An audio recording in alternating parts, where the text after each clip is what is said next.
ఈ మధ్య కాలంలోనే ఒక Bigg Boss, Bigg Boss, Bigg Boss అని చెప్పేసి ఎక్కడ చూసినా గాని బిగ్ బాస్ గురించే మాటలు జరుగుతా ఉన్నాయి. ఇప్పుడు అగ్ని పరీక్ష కూడా నడుస్తూ ఉంది.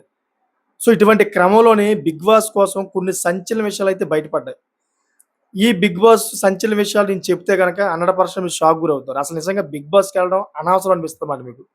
ఎందుకంటే బిగ్ బాస్‌ని ఎంచుకునే వ్యక్తులు దేనికోసం ఎంచుకుంటారు? ఒక రకంగా చెప్పాలంటే డబ్బు కోసం, అంతేకాకుండా ఫేమ్ కోసం, అంతేకాకుండా తన యొక్క బాధనే ఏదైతే తనలో నలుగుపోతున్నటువంటి బాధని మొత్తం ప్రపంచానికి అంటే ఆ స్టేజ్ బిగ్ బాస్ స్టేజ్ పరంగా అయితే అందరికీ తెలియపరచాలని చెప్పేసి బిగ్ బాస్‌లోకొస్తారు. కానీ అక్కడికి వెళ్ళిన తర్వాత, ఆ తర్వాత ఫైనల్‌గా అయితే దాంట్లోని ఏదైతే ఆ కప్పుందో బిగ్ బాస్ కప్‌ని గెలుచుకున్న తర్వాత దాని యొక్క పరిణామాలన్నీ కూడా మీరు తెలుసుకుంటే గనక ఆ మాత్రం దానికి ఎందుకు ఎళ్ళడం అని చెప్పేసి అనిపిస్తుందన్నమాట. ఎందుకంటే ఒక 'బిగ్ బాస్' సీజన్ 7 ఎవరైతే విన్నర్ ఉన్నారో, ఆ విన్నర్ చెప్పిన మాటల్లోనే కొన్ని నిజాలైతే బయటపడ్డాయన్నమాట. ఏంటన్నది మీకు చాలా క్లారిటీగా చెప్తాను. ఈ 'బిగ్ బాస్' యొక్క మీకు ఏదైతే మైకం ఉందో, ఆ మైకా నుంచి అయితే బయటకొచ్చే అవకాశం ఉంటది 100%. ఎందుకంటే 'బిగ్ బాస్‌లోని' కొన్ని అసభ్యంగా చేస్తున్నారు చెప్పేసి ఎప్పటినుంచో చాలామంది దాని మీదైతే కంప్లెయింట్ గూడా చేశారు. కానీ అయి నడుస్తూనే ఉన్నాయి. కానీ 'బిగ్ బాస్' గురించి చాలామంది పిచ్చయిపోతా ఉంటారన్నమాట. ఏదో విధంగా అయితే 'బిగ్ బాస్‌లోకి వెళ్ళాలి' అని చెప్పేసి. అసలు 'బిగ్ బాస్‌లోకెళ్ళిన తర్వాత వెళ్ళడం అనవసరం అని చెప్పేసి విధానం గురించి చెప్పబోతున్నాననమాట నేను. అసలేం జరిగిందంటే, ఏదైతే 'బిగ్ బాస్' ఉందో, ఈ 'బిగ్ బాస్‌లోని' కంటెస్టెంట్స్‌కి డబ్బులిస్తది కదా! మామూలుగా చూసుకుంటే గనక 'బిగ్ బాస్' విన్నర్‌కి 50,00,000 అని చెప్పి చెప్తది. 50,00,000 ఏ విధంగా వస్తాయో మీకు చెప్తే గనక 100% షాక్ గురవుతారనమాట. ఎలా అంటే, ఈ 50,00,000లోని 35,00,000 ఏదైతే ఉందో, ఈ 35,00,000 అంటే జీఎస్టీ గూడా తీసి 50% జీఎస్టీ తీసేస్తే వాళ్ళకొచ్చిన 35,00,000లోని కారోటుందంట. అదే అంతేకాకుండా ఒక నెక్లెస్ కూడా ఉందంట. అంటే ఈ 35,00,000లోని కారు, నెక్లెస్.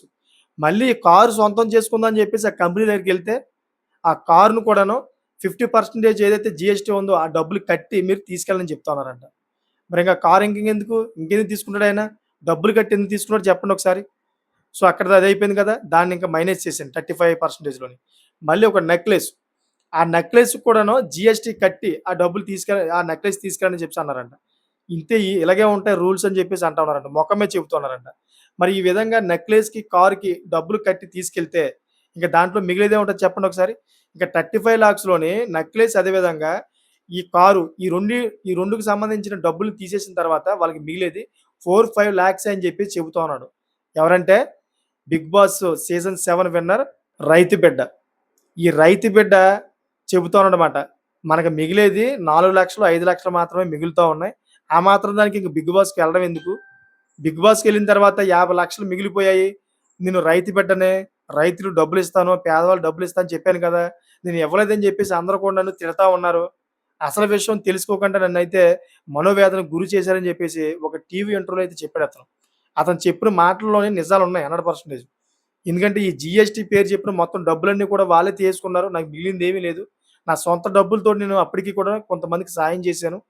ఎందుకంటే 'బిగ్ బాస్' స్టేజ్ మీద నేను ఒక మాట ఇచ్చాను కాబట్టి దానికి కట్టుబడి ఉండి, నేనైతే కొంతమందికి నేను సాయం చేశా అని చెప్పేసి ఈ 'బిగ్ బాస్' సీజన్ 7 ఏదైతే పల్లవి ప్రశాంత్ ఉన్నాడో ఈ రైతు బిడ్డ చెప్పాడన్నమాట. చూడండి ఒకసారి. 'బిగ్ బాస్' అని చెప్పేసి పిచ్చెక్కిపోయి చాలామంది 'బిగ్ బాస్' స్టేజ్ మీదకి వెళ్ళాలని చెప్పేసి పరిగెడతా ఉంటారు కదా! అక్కడ వచ్చే డబ్బులు మాత్రం ఏమీ లేదని చెప్పేసి 'బిగ్ బాస్' సీజన్ 7 విన్నర్ పల్లవి ప్రశాంత్ చెబుతున్నాడన్నమాట. మరి ఇది ఎంతవరకు నిజం అయి ఉంటది?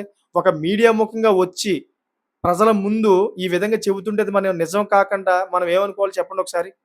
అది నిజమే అనుకోవాలి కదా! అది కూడా 'బిగ్ బాస్' సీజన్ 7 విన్నర్ చెబుతుంటే దాన్ని అబద్ధం ఎలా అనుకుంటాం మనం? నిజం అనుకోవాలి కదా! ఇప్పుడు గాని మీరు కళ్ళు తెరుచుకోండి. 'బిగ్ బాస్' అని చెప్పేసి మీరు పిచ్చిగా అయితే మీరు ఆలోచించుకొని 'బిగ్ బాస్' విన్నింగ్ అవ్వాలి. 'బిగ్ బాస్' లోపలికి వెళ్ళాలని చెప్పేసి చాలామంది పిచ్చిగా అనుకుంటున్నారు కదా! అయన్నిట్లికైతే మీరు ఒకసారి ఆలోచించండి ఇప్పుడే. పల్లవి ప్రశాంత్ చెప్పిన మాటలు ఒకసారి నిజాలు ఎన్నున్నాయో ఒకసారి చూడండి. ఎందుకంటే 'బిగ్ బాస్' సీజన్ 7లో వచ్చినటువంటి మనీ ఏదైతే ఉందో 50,00,000లోని తన చేతికొచ్చేటప్పటికి ఒక 4, 5 లాక్సే తప్ప ఇంకెక్కువ రాదని చెప్పి చెప్తున్నాడనమాట. సో, ఈ విధంగా ఉంటదన్నమాట 'బిగ్ బాస్' లోపలికెళ్ళిన తర్వాత. మీకు కావాలనుకుంటే గనక 'బిగ్ బాస్'లోని మీరు ఫేమ్ అవ్వాలి. ఆ టీవీ పరంగా అయితే ప్రతి ఒక్కరికి నేను తెలియాలి.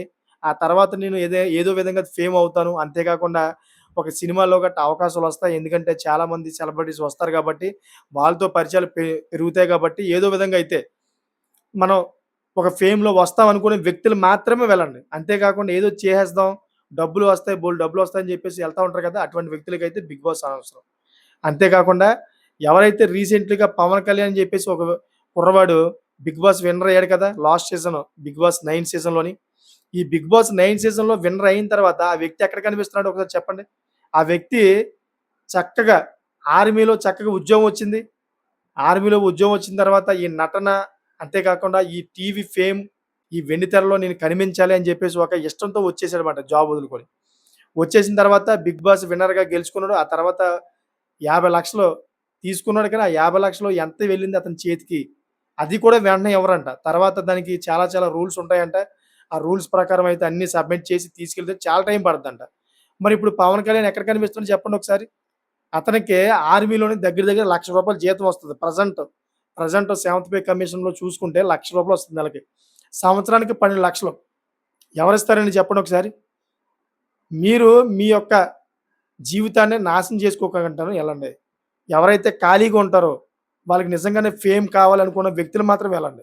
అంతేగాని బంగారు భవిష్యత్తుని వదులుకొని 'బిగ్ బాస్‌లోకెళ్ళిపోయి చాలా పెద్ద యాక్టర్ అయిపోతాను నేను. బోలెడు డబ్బులొచ్చేస్తాయి నాకు అని చెప్పేసి ఈ విధంగా పిచ్చి ఆలోచనలతో మీరు బిగ్ బాస్‌లోకెళ్తే మాత్రం 100% మీకు మీరే మోసం చేసుకున్నట్టు అవుద్దిమాట. మీ జీవితాన్ని మీరే నాశనం చేసుకున్న వాళ్ళు అవుతారన్నమాట. ఎందుకంటే 'పవన్ కళ్యాణ్' చూసారు కదా! 'పవన్ కళ్యాణ్' ఇప్పుడు ప్రెజెంట్ అతనికి ఏం అవకాశాలున్నాయి? ఎక్కడ చూస్తున్నారు చెప్పండి ఒకసారి? చక్కగా ఆర్మీలో చేసుకుంటే తన జీతం ఇప్పుడు రూ. 1,00,000 కదా! ఒక 4, 5 ఇయర్స్ కంటిన్యూ‌గా చేసుకుంటే గనక రూ. 1,00,00,000 పైనే అవుతది కదా! చాలా తొందరగా డెవలప్ అవుతారన్నమాట. తర్వాత పెన్షన్ కూడా ఉంటది. తను ఆర్మీ నుంచి రిటైర్మెంట్ అయ్యి వచ్చిన తర్వాత. తన పిల్లలకి, తన తల్లిదండ్రులకి అందరికి బంగారు భవిష్యత్తు ఉంటదన్నమాట. అటువంటి ఆర్మీని వదిలేసి డైరెక్ట్‌గా 'బిగ్ బాస్‌కెళ్ళాడాయన. ఇప్పుడేమైంది 'బిగ్ బాస్' విన్నర్‌గా గెలిచాడు. ఆ తర్వాత ఆ డబ్బు జీఎస్టీలు అన్నీ కట్ అయిపోయిన తర్వాత తక్కువ డబ్బొస్తది. ఇప్పుడు ఖాళీగా ఉన్నాడన్నమాట. అందుకనే చెబుతున్నాను 'బిగ్ బాస్' గురించి తెలుసుకొని వెళ్ళండి. అందుకని ఈ సిట్యుయేషన్ తీసుకొచ్చాను మీ ముందుకి. ఎందుకంటే నేటి సొసైటీలో ఎక్కువ 'బిగ్ బాస్' అని చెప్పేసి ఆల్ ఓవర్ ఇండియా మన భారతదేశంలో బాగా పిచ్చెక్కిపోతా ఉన్నారు. దాని గురించి కొన్ని నిజాలు చెప్దామని చెప్పేసి ఈ సిట్యుయేషన్ తీసుకొచ్చానన్నమాట. ప్రతి ఒక్కరు కూడా తెలుసుకుంటారు. ఈ మైకు నుంచి బయటపడతారని. సో, తర్వాత మీ ఇష్టం. మీకేమనిపిస్తుంది? అసలు 'బిగ్ బాస్' అనేది నిజంగానే ఎవరైతే ఈ కంటెస్ట్‌లో ఉన్నారో వాళ్ళ యొక్క భవిష్యత్తా? కాదా? నిజంగానే వాళ్ళకి భవిష్యత్తులో ఇది ఉపయోగపడతదా? వాళ్ళ జీవితాన్ని నిజంగానే నిలబెడతదా? లేదా నాశనం చేస్తదా? అనే దాని మీద మీకేమైనా ఒపీనియన్ ఉంటే గనక, మీకేమైనా అనిపిస్తే గనక కామెంట్ చేయండి. మీ కామెంట్ ఎలా ఉండాలంటే ఈ సొసైటీకి ఉపయోగపడే విధంగా ఉండాలన్నమాట. అటువంటి కామెంట్ చేస్తారని కోరుకుంటున్నాను.